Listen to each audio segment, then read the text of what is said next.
পূর্ব দিগন্তে সূর্য উঠে গেছে। নতুন দিনের শুরুটা হবে আজ নতুন কাজের মধ্য দিয়ে।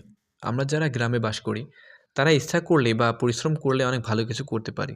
শুধু প্রয়োজন নিজের সিদ্ধান্ত ও নির্দিষ্ট কাজে অগ্রসর হওয়ার।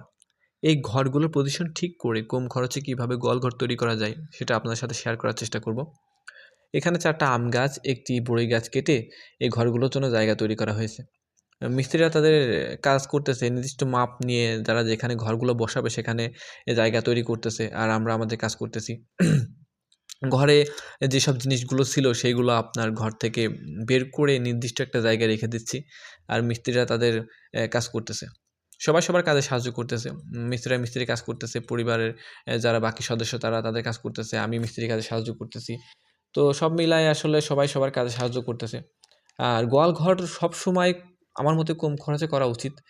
ঘরের পিছনে বাড়তি খরচ না করে ওই টাকা দিয়ে যদি গরু কেনা যায় তাহলে অনেক ভালো হবে। কারণ ইনভেস্ট যদি করবেন তাহলে ঘরের পিছনে বেশি ইনভেস্ট কেন করবেন?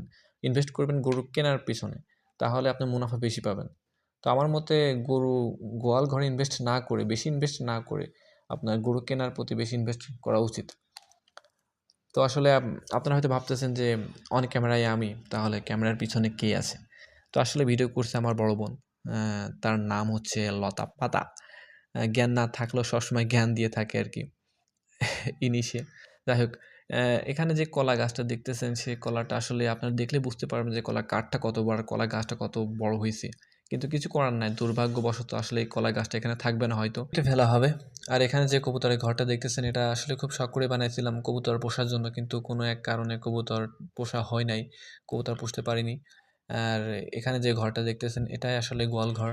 আর এই ঘরটাই আপনার ওই যেইখানে ঘর সারানো হলো ওখানে নিয়ে বসানো হবে। এটাই গোয়ালঘর করা হবে আরকি। তো এটা ছাউনি দেখতেছেন যে খুলে ফেলা হইছে। এটা আসলে ওখানে নিয়ে যাওয়া হবে এখন। তো আসলে আজকের ভিডিওটা এই পর্যন্তই। বাকি ভিডিওটা আ পরবর্তীতে আসবে ইনশাআল্লাহ।